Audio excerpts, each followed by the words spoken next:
Join Kids Hut family.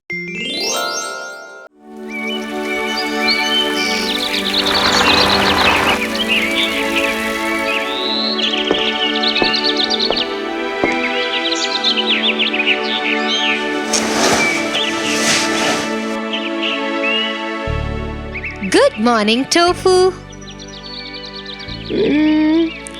Good morning, Tia. Are you all right, Tofu? Yes, but I'm worried about my friend Sam. Who is that? And why are you so worried about him? Sam is new to our school. He joined my class last week. I like him very much. But some other boys have been lying about him, saying that he is not a nice boy. Oh, that's bad. And are you sad because he is your friend? Yes, I want people to see how good Sam is. And I don't know how to make it happen. If Sam is a good person, then I don't think you have anything to worry about, Tofu. I don't understand. Why? Let me explain it to you with the story I know.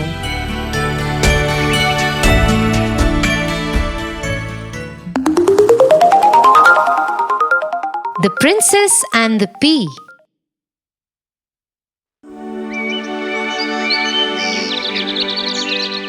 Once upon a time, a young prince wanted to get married. So he went around the world looking for the right princess to marry.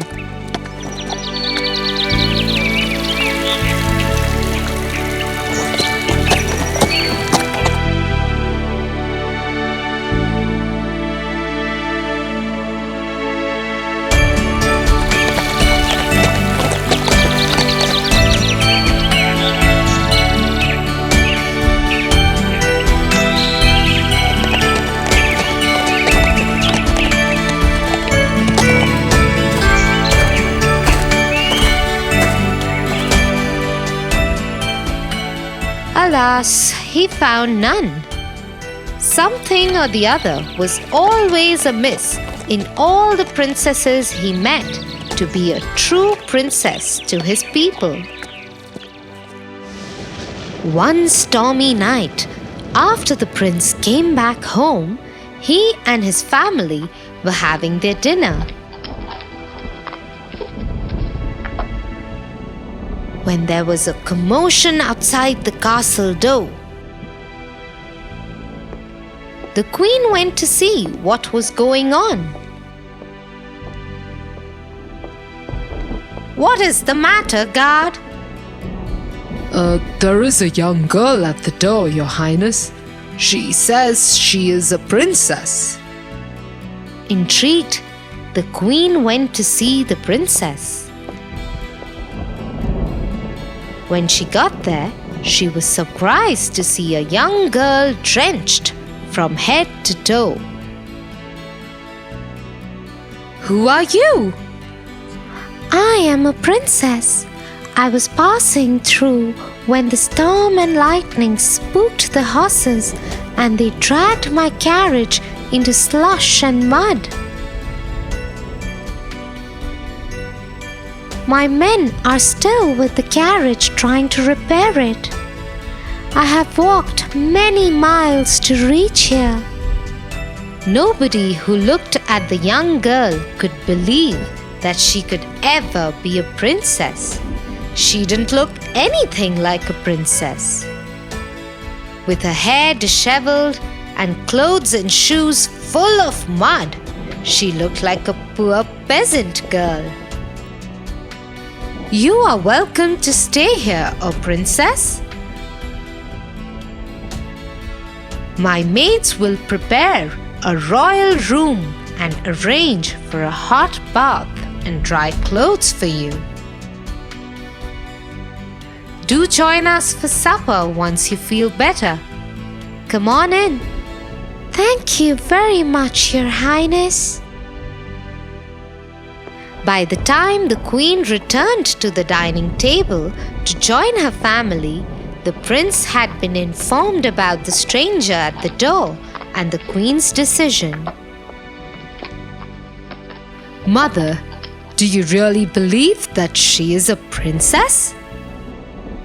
Her appearance betrays her, but her eyes shine with courage, and there is humility and grace in her behavior, just like that of a princess. However, we must wait till tomorrow morning to know whether she is really a princess or not. Saying so, the queen retired from the dinner table and went up to the room that was being prepared for the princess.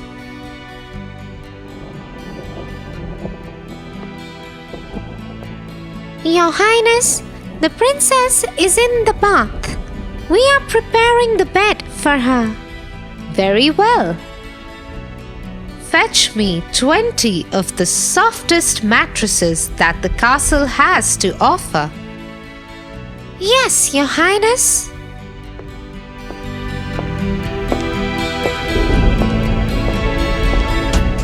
Once the maids had left,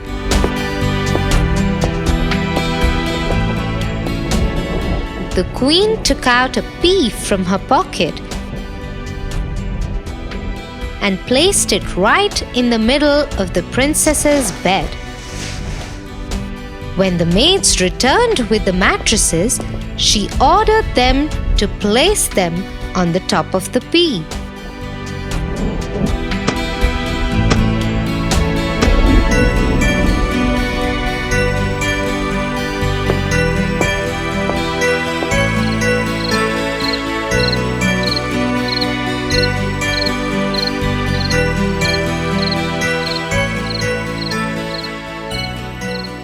That night, the princess slept on her special bed. But she had a sleepless night. She kept tossing and turning all night long.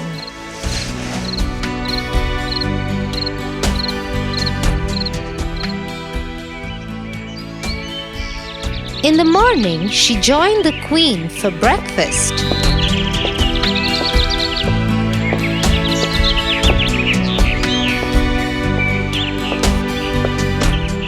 How are you, my dear? I am well, thank you. But you look so tired. Is something wrong? You must tell me. Forgive me, Your Highness. I do not wish to sound like an ungrateful guest, but I haven't slept all night. My bed was really soft, but something kept poking me in the back, and I had bruises all over. The queen smiled happily because she knew that the girl in front of her was a true princess.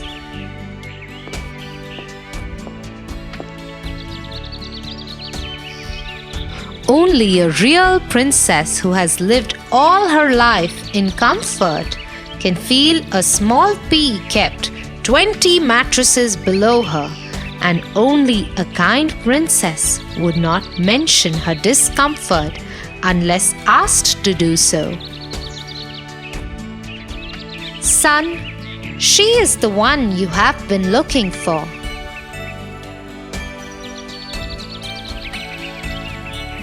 Soon the prince was married to the princess of his dreams, and they happily lived in the kingdom where all the people loved and respected them both a lot.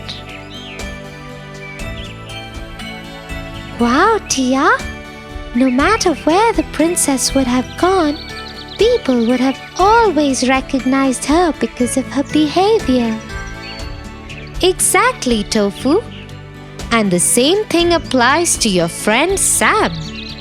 If he is a good person, soon people will be able to see that in him. And if he's not, people will be able to see that also. Yes, you are right, Tia. I don't think I have to worry about him anymore. I am sure everyone will see his truth soon.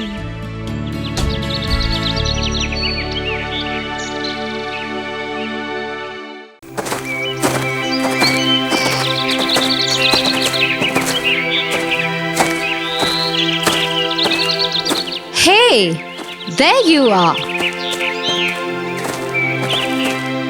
Hey, Tofu, wait up. What's wrong with you?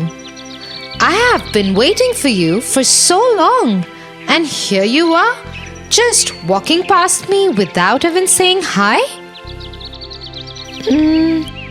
I'm sorry, Tia. I didn't mean to be rude to you. Sometimes I just can't understand my friends. Okay, calm down and tell me what happened. You know my friend Megan? Yes, the shy one with the curly hair, right? The one who's always helping you out with class notes and assignments.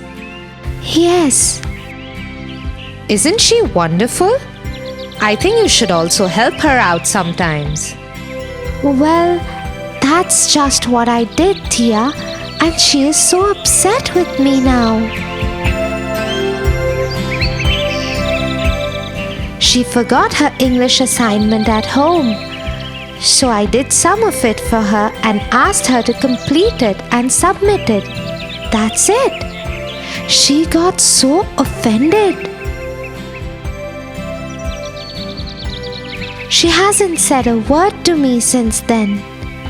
And she won't answer me if I say something to her. Oh, that's strange. But I don't think she is the only one who is uncomfortable with people try to help. What do you mean? Let me tell you the story of the Shoemaker and the Elves.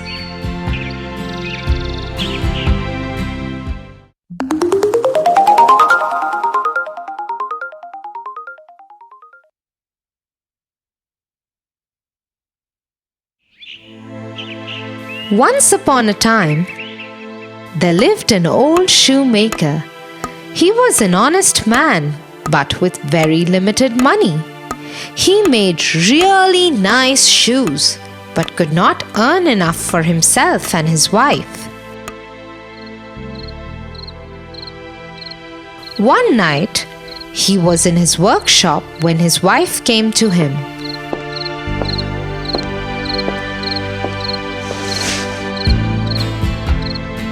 "What are you doing, dear?" I have this last piece of leather left. I am just cutting it out. We'll make a pair of shoes out of it tomorrow. "Is it the last piece? What will we do? There are no grains in the cupboard, no wood for the fire, and now no more leather." Don't worry, my darling. Something will work out. The old couple finished their housework, and before they went to sleep, the shoemaker put the leather on his workbench.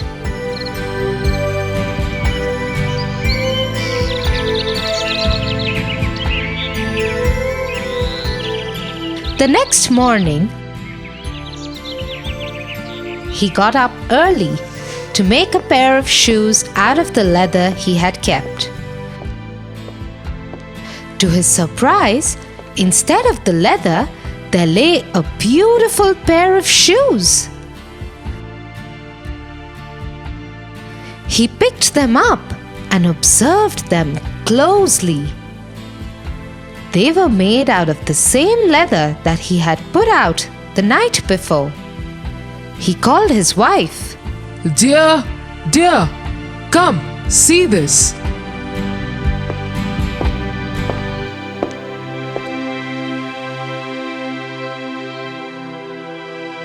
"What a lovely pair of shoes! They are just perfect." Yes, Look at the stitches. They are so tiny and spaced so perfectly. But I didn't make them. You didn't? Then who did? I don't know. Why would someone help us like this? I can't even think of anyone who can make such good shoes. You make the best shoes I have ever seen, and these are better than yours too. I agree.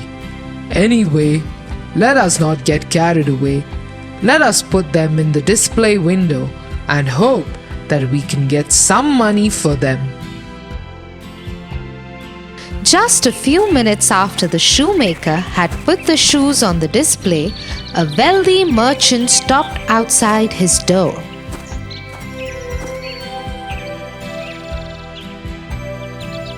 He paid a good sum for the shoes and bought them.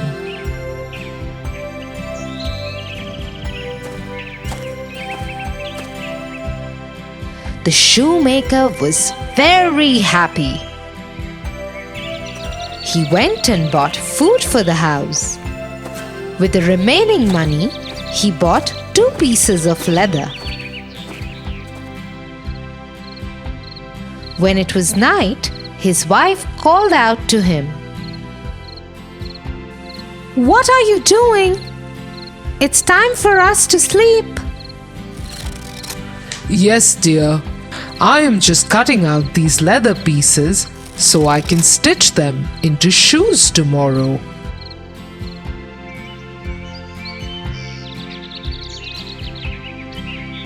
The next morning, when the shoemaker and his wife came down to the workshop, they were surprised to see 2 new pairs of shoes on the table where he had kept the leather pieces. Would you look at that? These shoes are even more beautiful than the first pair. Let me put them up for sale and thank whoever is helping us out. Soon after, the shoemaker had put up the 2 pairs of shoes for sale. Other wealthy men of the town came and bought them. They paid a hefty price for them.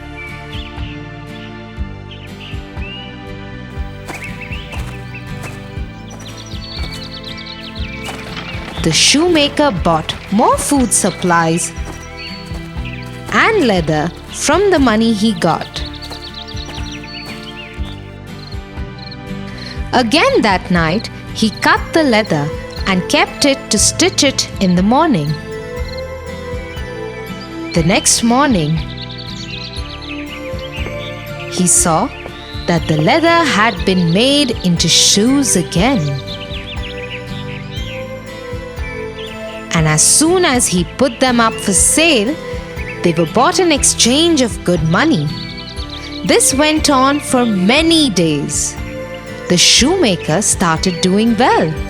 His business prospered and his shop would always be full with customers. One night, as they were closing the shop, the shoemaker had an idea. I cannot stop thinking about those who help us. Why don't we hide behind the cupboard tonight and see who it is?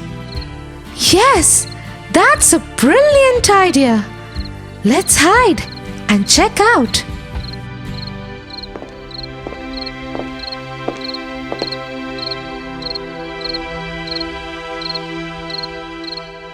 After some time, they saw 2 elves enter the workshop through the crack in the window. They headed to the workbench and started making shoes from the leather kept there. Although they were making these lovely shoes for the shoemaker, they had no shoes on. They wore torn shirts and very thin tights.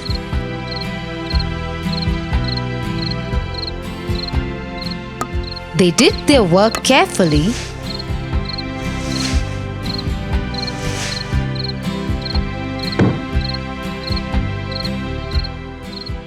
and left through the window again. Oh dear goodness, such kind elves they are. We must repay them. Yes. When you go to the market tomorrow, get me some nice cloth. I will make clothes for our little helpers. The next day, the shoemaker got many fancy cloths and good leather, while his wife made beautiful clothes for the elves. He made soft shoes for them. When night fell, they placed the gifts for the elves on the table. They also laid out delicious food and treats for them. Then they hid behind the cupboard again and waited for the elves to return. When the elves came, they were overjoyed to see the gifts and the delicious food. They wore their new clothes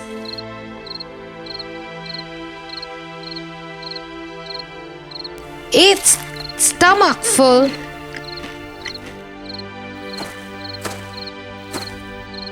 and went on to make shoes for the shoemaker. Once they were done, they slipped out of the window.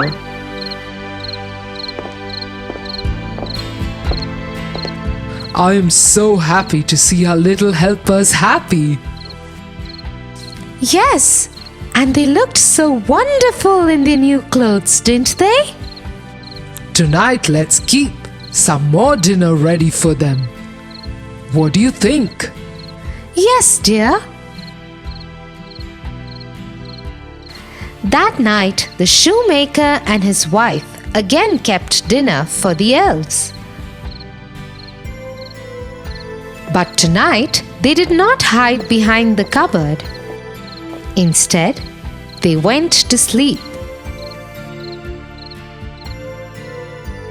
The next morning, when they came to the workshop, the shoemaker and his wife were disappointed to see that the dinner plates remained untouched. Even the leather that the shoemaker had cut out and put on the table remained as it is. I wonder what happened to them. Maybe they will come tonight? Yes, let's hope so. The shoemaker and his wife again kept the food for the elves, but were disappointed in the morning as the elves did not show up in the night. They waited for the elves many nights, but they never returned. Do you think they overheard us? Perhaps they did. Elves are very shy creatures. They usually like to be left alone. What will happen to the shop now? Oh, it will be fine. I will miss my little helpers, but I will manage.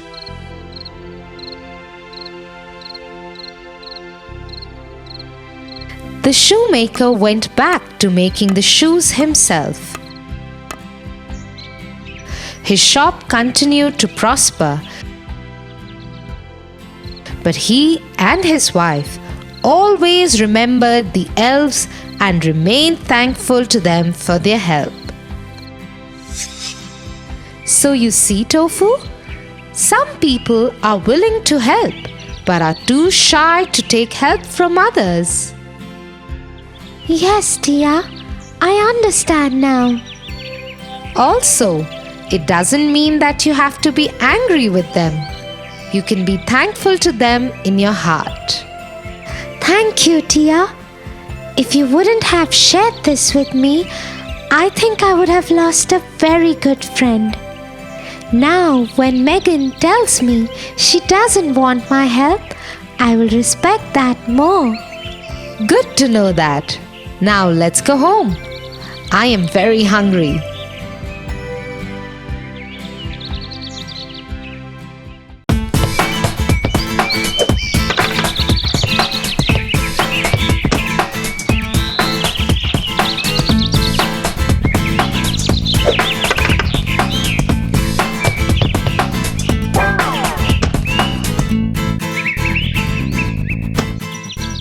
Yay! I've won again, Tia. Wow, Tofu! You've really become good at this game. Do you want to play one more round with me? The winner gets the loser's share of Mom's special pie. Mom? Tofu, look at the time. We've not completed any of our chores. Oh, don't worry about it, Tia. It's a Sunday. We'll just tell Mom that we forgot. But we remember now. We should do it now. Do we have to? Mom won't know. Tofu, are you suggesting that we should lie to Mom? And who will lie to her?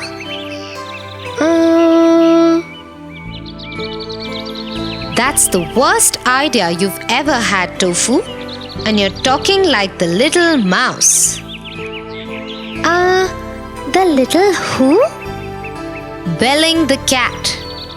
That's a story that I want to tell you in this context.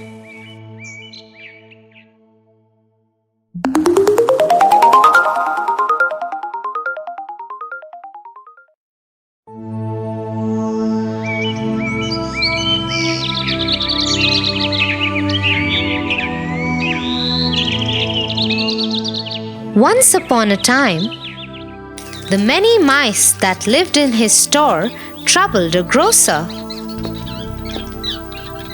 These mice are spoiling everything. Today they pierced holes in the grain bags. Oh dear, what should we do? I don't know. If the villagers find out, they will stop coming to the store and buying things from me. Oh no, what will we do then? Our business will be disrupted entirely. I agree. Oh, I have an idea. Why don't you get a cat for the store? A good, strong cat will eat the mice away quickly, and new mice will be afraid to enter the store out of a fear. That's a brilliant idea. I will get one first thing tomorrow.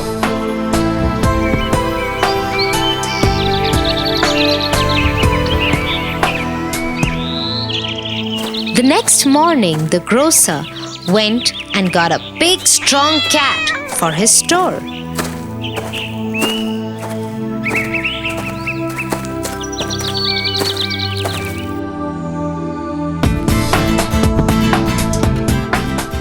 Just as his wife had said, she pounced at the first sight of mice. The mice were taken by surprise. Our brothers have been attacked and eaten up by this cat that the grocer has brought. We all should be careful from now on. As the days passed, the movement of the mice became restricted. They always lived in fear of the cat and were unable to get food and supplies for their families from the store. If any of them ventured out, the cat ate them. This distressed the mice very much. They made many plans to avoid and escape the cat, but failed miserably. We are losing out our brothers and sisters to this cat. Something must be done. I have a simple plan, but I'm sure it will be successful. We just have to put a bell around the cat's neck. Every time the cat will move, we will hear the bell ring first. This will give us enough time to escape her. That's a very good idea. Good thinking, brother. We should arrange a bell immediately. Yes, I agree. This is a very good plan. But I have just one question. Who will bell the cat? Suddenly, there fell a hush over the excited mice because none of them had the answer to the question. None had the courage to risk his own life to bell the cat. And so it remained that the cat was never belled. So you see, Tofu? It is one thing to just give out ideas and another to actually go ahead and do as you've said. Yes, Tia. I am ashamed of what I suggested. I said it without considering whether it was right or wrong, and possible or impossible. Come, let's go and finish off the chores. I am glad you understood that, Tofu. Now let's start with putting away these games.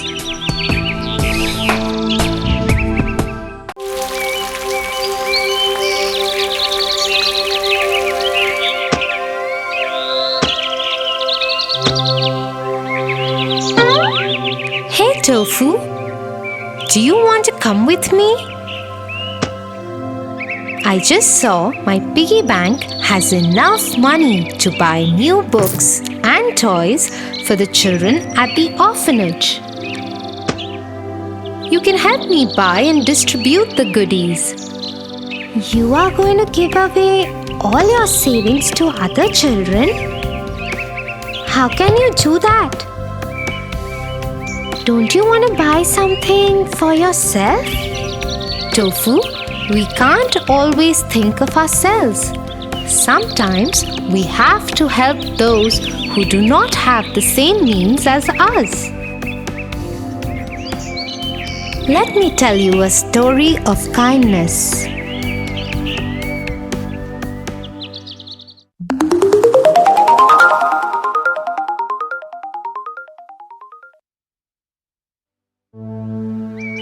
This is a story from a long, long time ago in Nottingham, England, when Prince Richard ruled the country. His younger brother, Prince John, was a wicked prince who took care of the state while the king was away for wars. Prince John was unkind to common people of Nottingham and had no consideration for the poor. Under his charge, the rich became richer while the poor became poorer.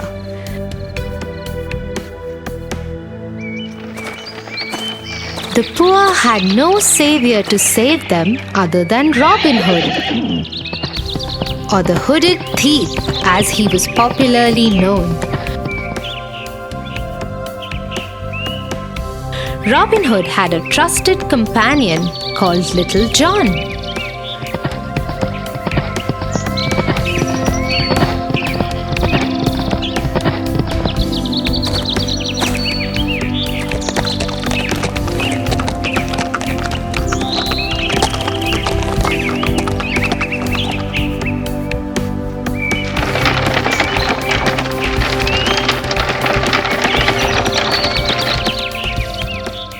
Robin Hood would rob the rich merchants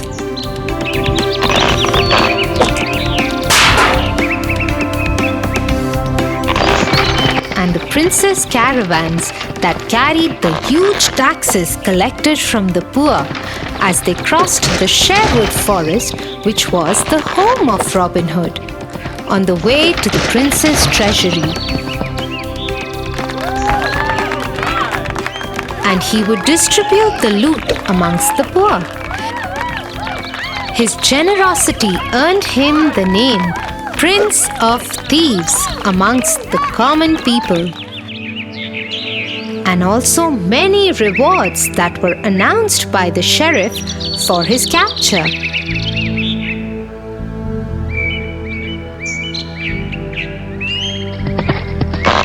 But this did not stop Robin from doing his good deeds.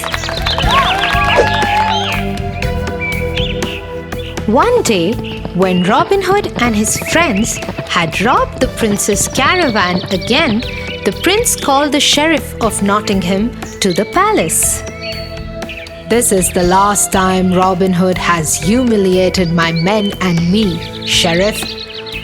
What are your troops doing? Why haven't they caught that thief as yet?" "We are doing everything, Your Highness. I assure you, we will have him soon." "You should, otherwise someone else will be punished."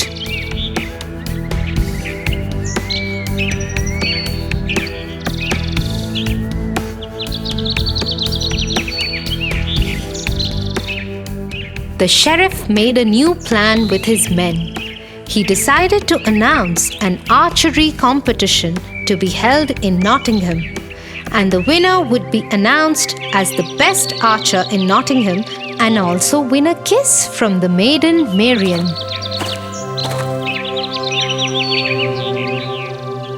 One day, Robin Hood's friend Tuck came to visit him. Have you heard of the archery competition that the sheriff has announced for tomorrow?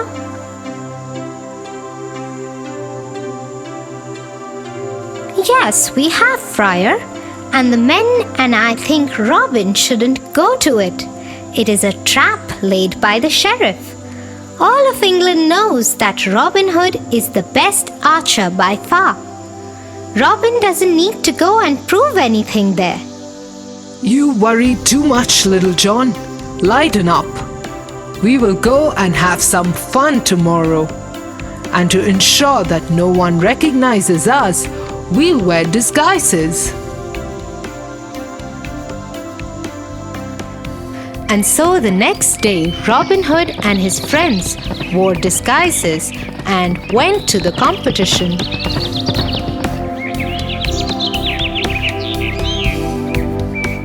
Just as Robin Hood had predicted, no one was able to recognize him.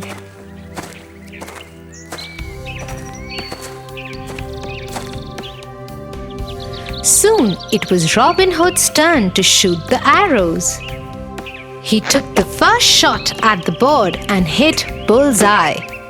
The crowd cheered for this unknown archer. Then he took another arrow and shot it again. This one too hit bullseye. The crowd cheered louder. The cheering caught the sheriff's attention, and he turned to see what the matter was. By now, Robin had drawn his third arrow and took a shot. It too hit the bull's eye. When the fourth arrow also did the same, the sheriff realized something. That is no stranger. That is Robin Hood. No one can shoot 4 arrows in a row like that. Grab him, men!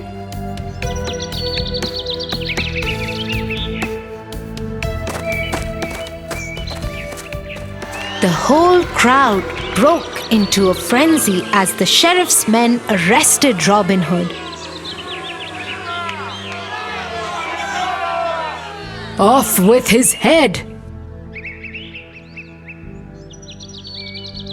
But Little John moved like a lightning flash and grabbed the prince and put a knife to his throat.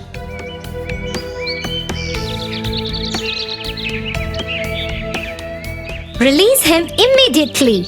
The sheriff's men had no choice except to let go of Robin Hood. The Prince of Thieves and his friends hollered and made their way out of the archery field, but not before Robin Hood climbed the audience tower and stole a kiss from the maiden Marian.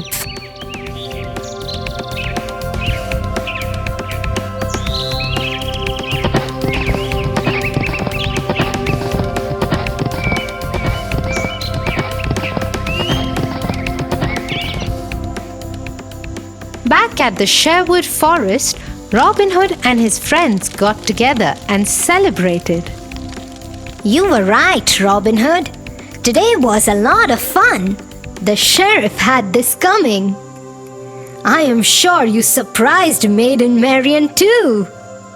Well, not as surprised as the prince is going to be when he finds out that we stole 4 bags of gold from his treasury during the sheriff's archery competition. Everybody laughed heartily. Wow, Tia, this is such an inspirational story about being selfless and helping the helpless. I am going to change my ways from now onwards. I am so proud of you, Tofu.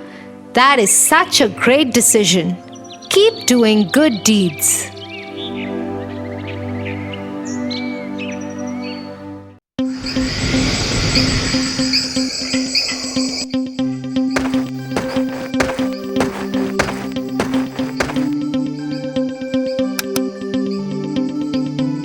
Good night, Tia.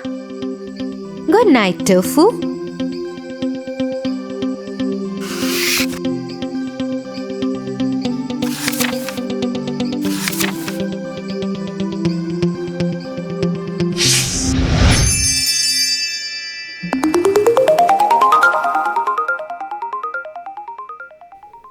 Once upon a time, there lived a lonely couple who only wished to have a child. They lived in a little house all on their own.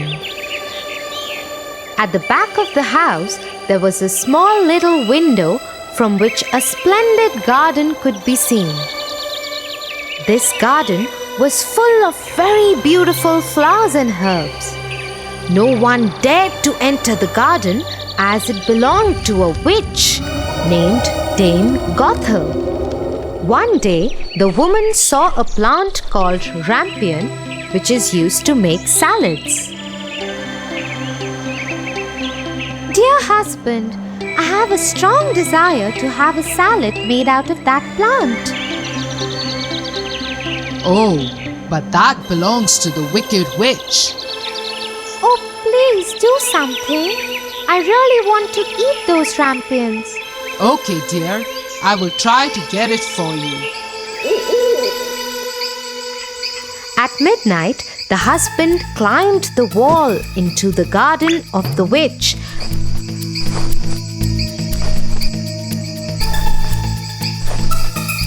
and started taking some rampions.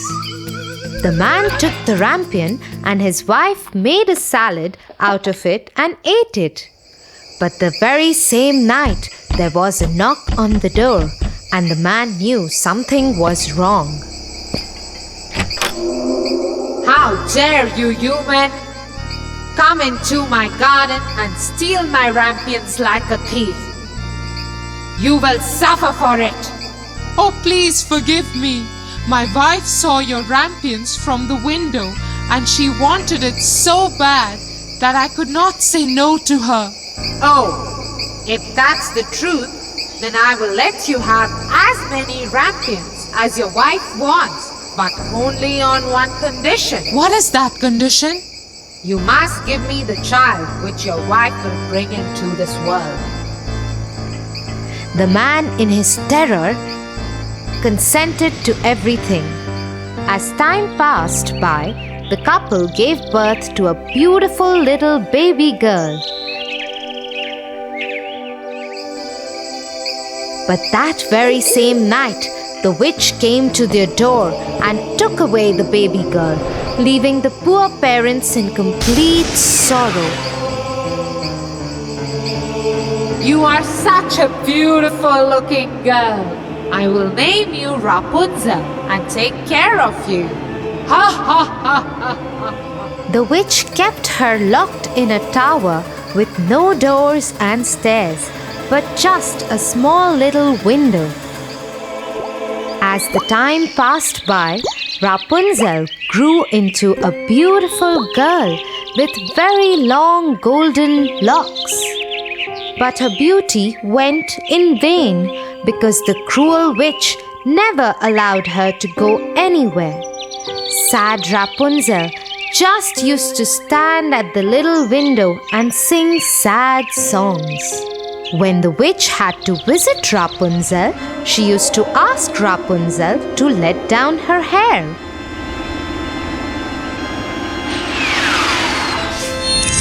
Rapunzel, Rapunzel, let down your hair to me.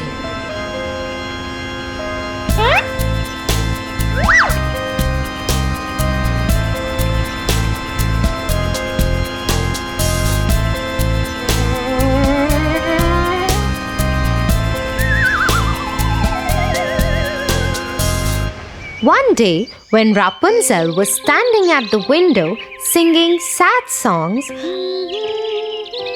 la la la, a very handsome prince was passing by. He stopped and looked here and there to see where this beautiful voice was coming from. La la la. Oh, what a beautiful song! Who is singing so beautifully?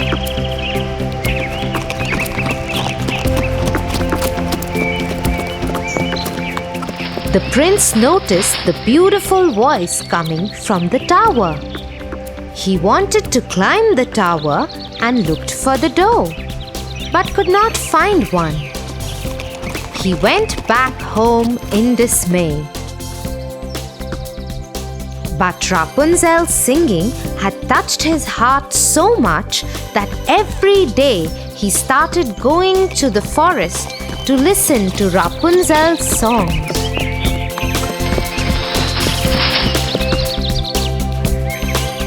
One day, he was standing behind the tree when he saw the witch coming. And he heard what she said. Rapunzel, Rapunzel, let down your hair to me. Then Rapunzel let down her long, beautiful hair.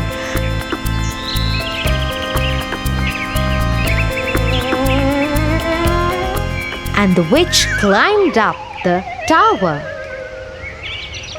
Oh, that's the way to climb up to the tower. I shall do the same.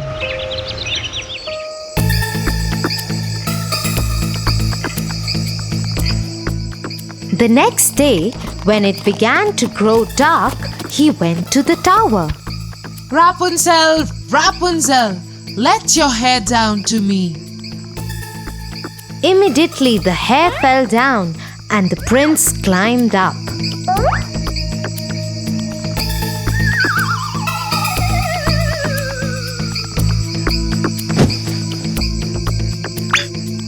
Oh, who are you? Oh Lord, you are the most beautiful maiden that I have ever seen in my life. I have lost my heart to you. Will you marry me? Will you be my wife and live with me in my kingdom? Oh, my prince, I wish that was possible. But the witch won't let me go out of this tower. And if she comes to know about you, she will kill you. I don't care. You are coming with me now. Come on, let's go. Oh, Prince, I am ready to go away with you, but I do not know how to get down. If I let down my hair, then how will I get down? You are right. You have to go now. The witch will come soon. Yes, don't worry, Rapunzel. I will think of something and come back tomorrow. That moment, when the prince was climbing down the tower, the witch saw him. Oh, so he wants to take Rapunzel away. They both will have to pay for this. The witch climbed the tower after asking Rapunzel to let down her hair.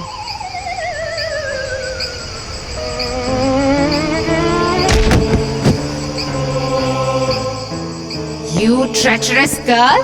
How could you even think of betraying me? You shall pay for this. The witch took a big pair of scissors and chopped off her long, beautiful tresses. Rapunzel was left all alone in the desert by the witch to live in grief and misery. Meanwhile, the prince returned the next evening to take Rapunzel away.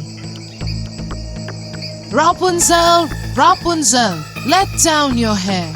The wicked witch let down the long braid that she had chopped off from Rapunzel's hair, and the prince climbed the tower without knowing what danger was awaiting him. When the prince was about to enter the window, the wicked witch chopped off the braid just to see the prince fall off the tower into the thorny bushes under the tower. The prince started bleeding from his eyes as the thorns blinded him completely.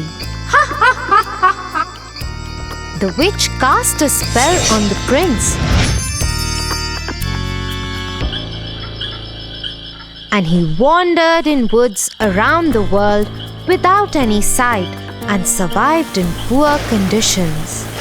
Meanwhile, the prince roamed about in misery for 2 years, and finally he got to the desert where Rapunzel was left by the witch. La la la. He suddenly heard the beautiful, sad voice of his beloved and started shouting in excitement. That voice! That voice! Is it you, Rapunzel? Is it really you?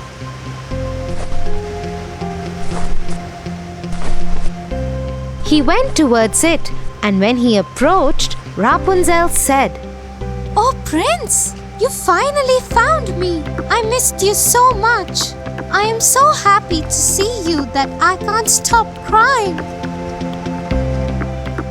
2 of her tears fell on his eyes, and they grew clear again, and he could see with them as before. I can see again. Oh, my sweet Rapunzel, what have they done to us? Let's go back to my kingdom. He took her to his kingdom. After a year, Rapunzel gave birth to a pretty little baby girl who looked just like her, and they lived happily ever after.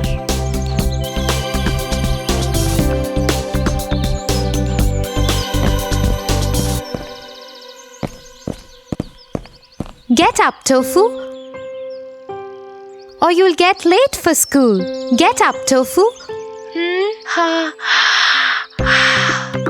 Tia, you? What happened? That was... Yeah, I know. That was me in your dream. Now get up and get ready.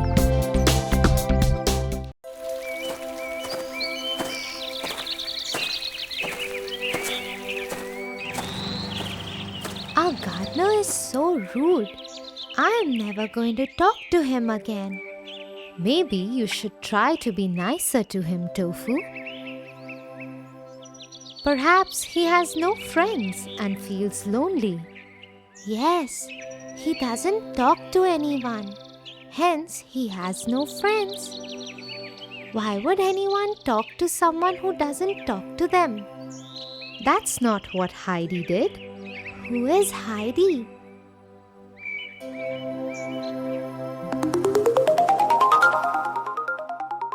Heidi.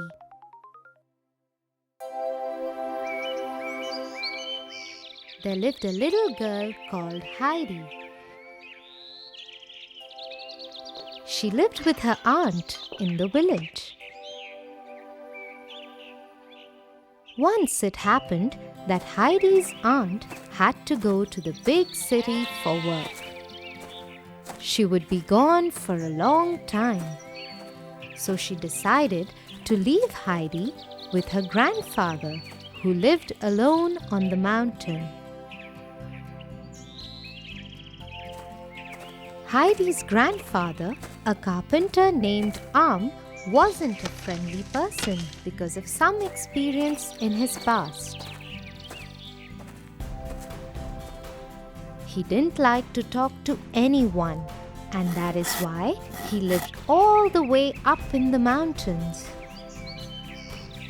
And now Heidi had to live with him.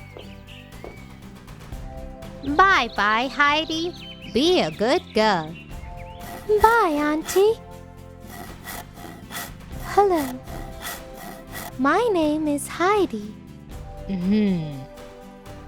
Heidi waited a while, hoping that her grandfather would talk to her. When she realized he wasn't going to, she decided not to disturb him, and instead she went out to see the mountainside. She had never seen such vast lands of green. She fell in love with her new home immediately. She lay down next to a bed of daffodils under the open sky and smiled to herself. That's when she heard the goats with bells around their neck.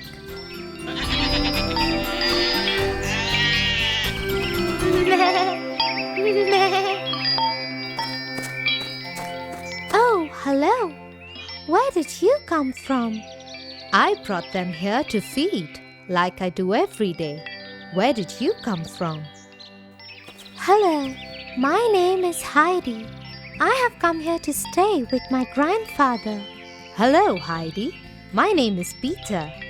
Old Grandpa Arm is your grandfather? He often helps us with furniture and maintaining the barn. In turn, my grandmother bakes bread for him. You live here with your grandma, is it? Can I meet her? Yes, come with me. And so Heidi went with her new friend to his house to meet his grandmother. Peter's grandmother was very loving, and although she was blind, she loved to talk and cook. She was very happy when Peter told her about Heidi. Oh, that's wonderful. Come here, dear Heidi, and give me a hug.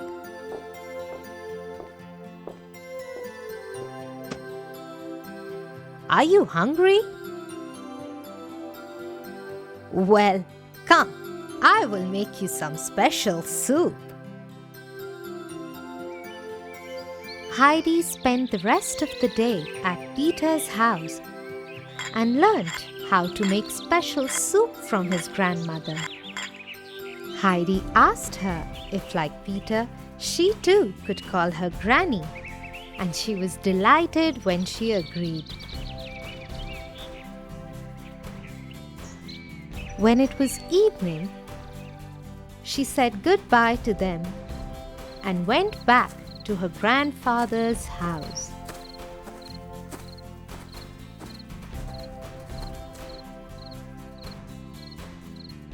When she reached there, he was still working in his workshop.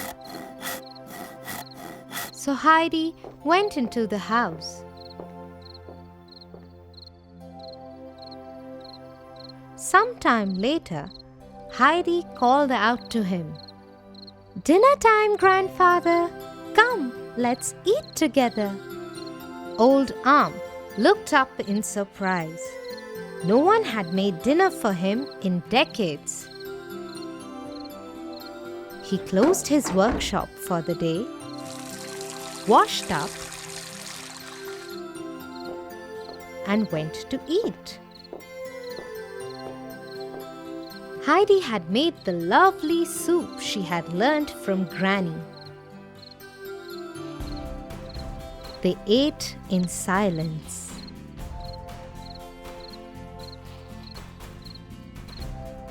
And although her grandfather liked the soup very much, he didn't say anything. When dinner was done and the kitchen had been cleaned up, they both went out in the yard and sat under the stars quietly.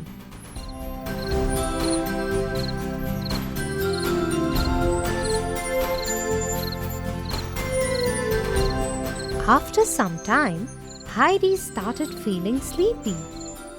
And so she kissed goodnight and went to sleep. Had not experienced so much love in many years, and so he sat there with tears in his eyes for a long time.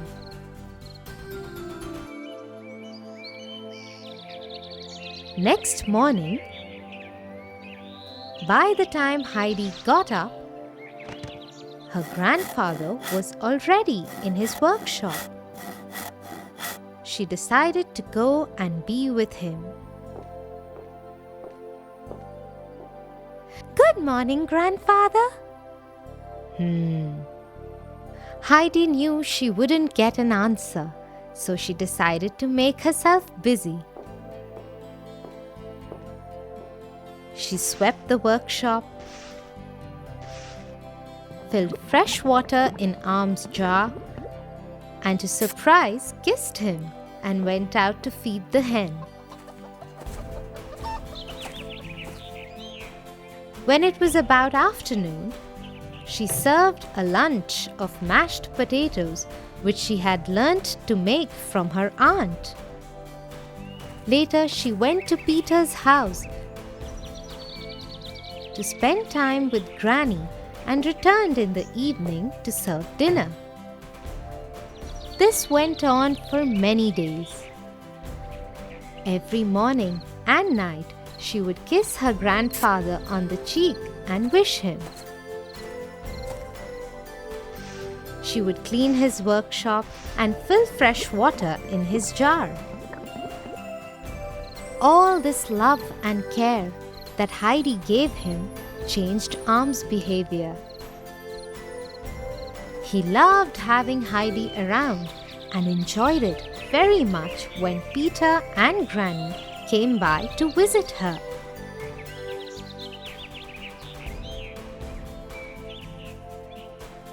One day, upon Heidi's insistence, he even took her to the village.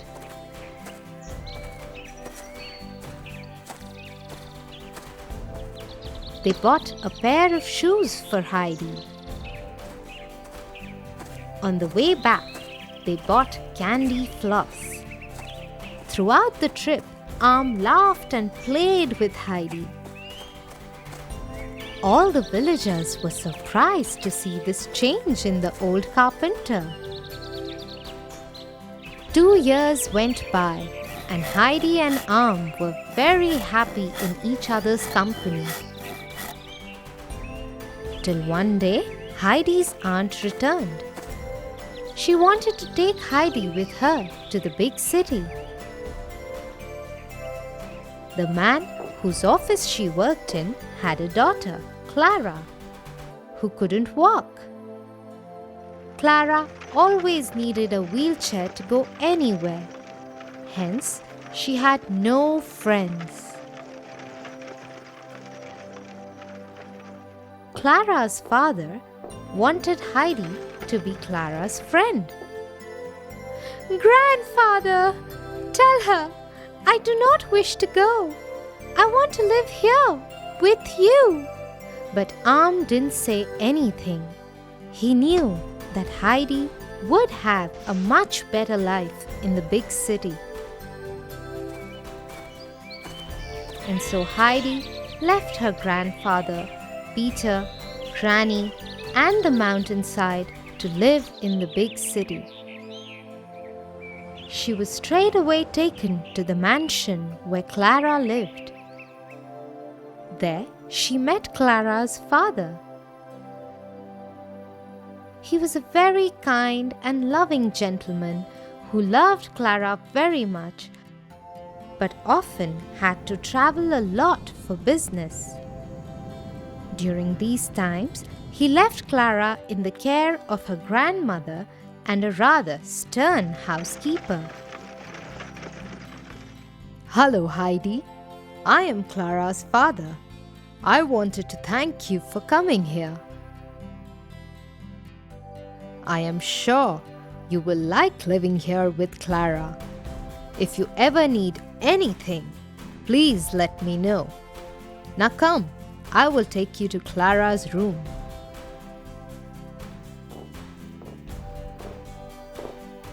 When they entered Clara's room, Heidi saw a beautiful girl, maybe 2 years elder to Heidi, sitting on a wheelchair. She was very pretty, but she was frail and seemed sad. The housekeeper pushed the wheelchair forward towards Heidi. Clara, this is Heidi. She will live with us now. I will see you both in the evening now. Bye-bye. Saying so, he and Heidi's aunt left to attend their business. For a while, Heidi didn't know what to say to Clara. My friend Peter has many goats. Sometimes I can't make out whether he controls the goats or they control him. Hearing this, Clara also broke into giggles, and Heidi immediately knew that they were going to be very good friends.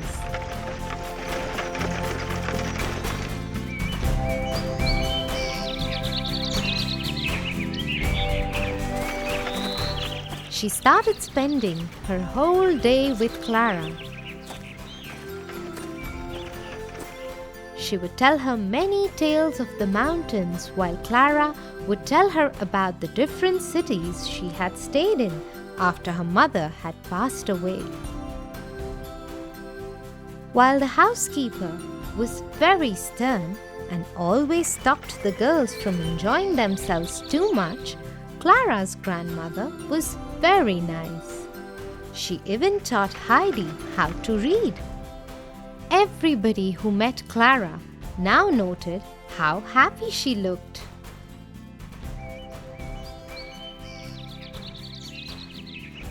One day, the girls went out to the market. As Heidi pushed the wheelchair forward, she saw a vendor selling daffodils. She was immediately reminded of home, her grandfather, Peter, and Granny. When they came back from the market, Clara asked Heidi, Wasn't today fun, Heidi? What do you think of my new bracelet? Yeah, it's lovely. And so it went from that day.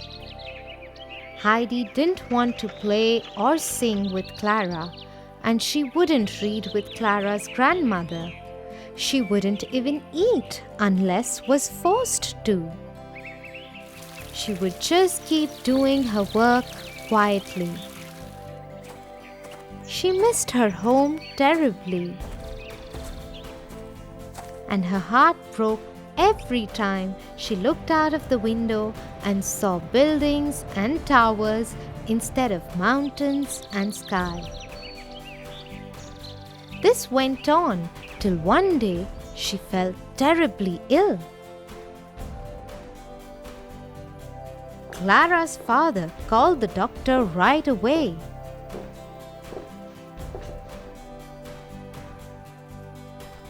Well, I am afraid she is homesick. She misses home. No medicine or treatment can make her better unless she goes back. I will immediately make arrangements to send her home. True to his word, Clara's father made sure that Heidi was back in the mountain at her grandfather's house in 2 days. Just the news of going back home had made Heidi feel better. And when she reached her grandfather's home, she ran to him and hugged him. Even Am was very happy to have Heidi back. I am never going away, Grandfather. You don't have to. Grandfather, this is Clara. She is my friend from the city. She has come to stay with us for a few days. And that is Clara's father. As the two men shook hands, Peter came over. The children were very excited to see each other. You must be Peter. Heidi has told me all about you. You must take me to your granny. Yes, yes. Come, I will push your chair. Granny would love to meet you. After some time, Clara's father said goodbye to everyone. He would come back in few weeks to take Clara back to the city. The children waved him goodbye. In the next few days, the children had a lot of fun. Peter and Heidi would take Clara along with them everywhere. Peter would pluck fresh fruits for them, and they even showed her how to milk a cow. With the good food, air, environment of the mountainside, Clara grew stronger. So much that she even learned to walk by herself.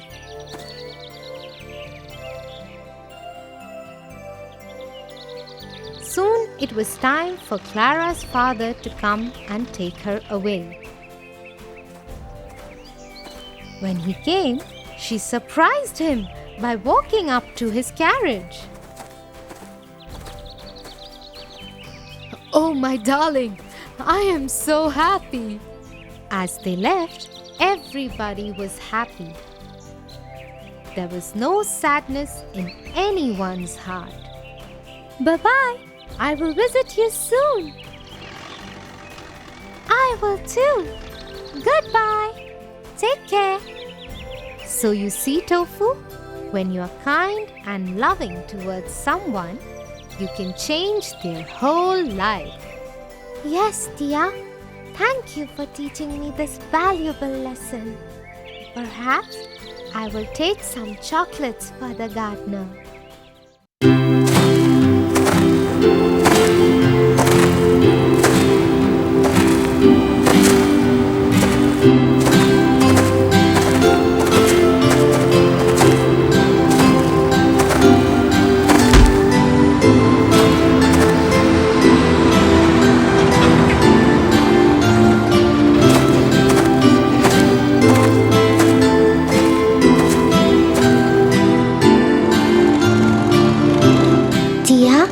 Let's go home.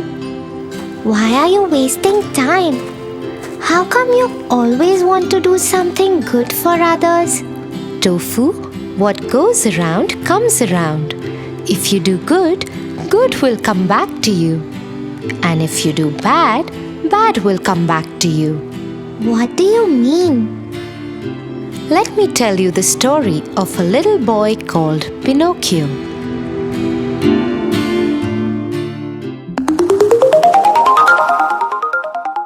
Pinocchio. Once there lived an old carpenter called Geppetto. He had no family and was quite lonely. Since he was quite poor, he would find leftover wooden logs and create something new out of them. One night, he found a large wooden log and took it home.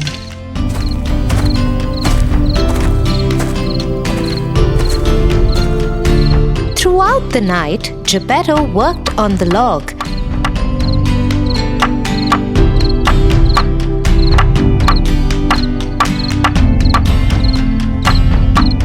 And carved a young boy out of it. By the time he was done with it, it was morning. My, what a beautiful boy I have made. I wish he had a heart. Then he could be my son and I would call him Pinocchio. A good fairy who knew that Geppetto was a very nice man overheard him, and suddenly the wooden boy spoke up. Hello. Geppetto was surprised but overjoyed. He hugged Pinocchio and told him that from that day he was Geppetto's son. Geppetto arranged for Pinocchio to go to school. To buy him his books, he sold off his dear chisel.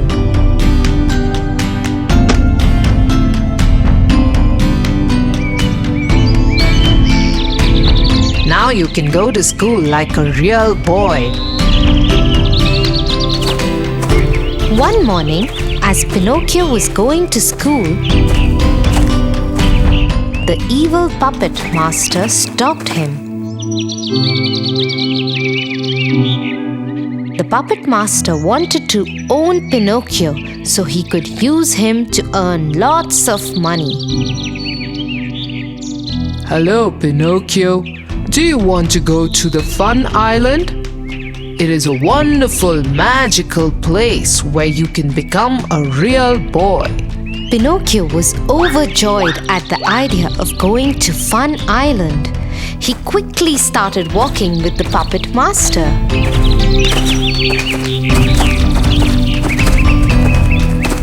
The good fairy, who had been watching over Pinocchio, suddenly appeared. Seeing her, the evil puppet master ran away, leaving Pinocchio alone. Where are you going, Pinocchio? To school, good fairy. Just as Pinocchio said the lie, his wooden nose grew longer. That isn't the way to the school, Pinocchio. Afraid that he had been caught, the boy decided to lie again. It is a new route. With the second lie, Pinocchio's nose grew even longer. Now he was very sad and started crying. I am sorry. I won't go to the Fun Island. I will go to school. Seeing how sorry Pinocchio was, the good fairy did her magic and turned his nose into its normal size again. Pinocchio thanked her and dashed off to school. Once he reached school, he told all his friends about the Fun Island. All his friends decided to go and see this magical place. What they didn't know was that the magic in Fun Island was evil.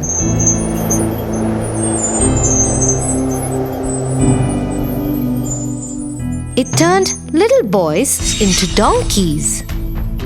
Oh no, we are in trouble. Everybody, run from here.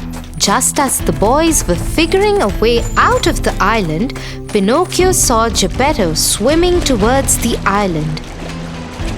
He had been looking out for Pinocchio all day. But to Pinocchio's horror, before Geppetto could reach him, a whale swallowed him up.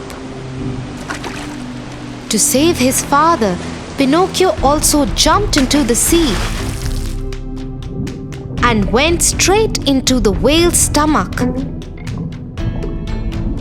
There he saw Geppetto. Pinocchio, my son. Father, are you okay? How will we get out of here now? Well, we must tickle the whale from inside till it throws us out. And they started tickling the whale's stomach. Soon the whale sneezed and threw both of them out.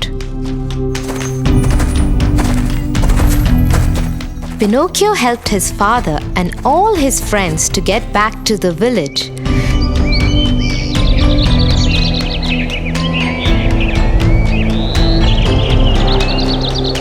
The good fairy had been watching him all this time. Pinocchio, I have seen what a good boy you have been. Jumping into the sea to save your father like that. Hence, I am giving you a heart and making you a real boy. Pinocchio and Geppetto were overjoyed. They hugged each other and thanked the fairy as Pinocchio really turned into a real boy. Do you still think that doing good is a waste of time, Tofu? Oh no, never, Tia. From now on, I will always do good to others. For your favorite rhymes, stories, and more, join Kids Hat family. Subscribe here.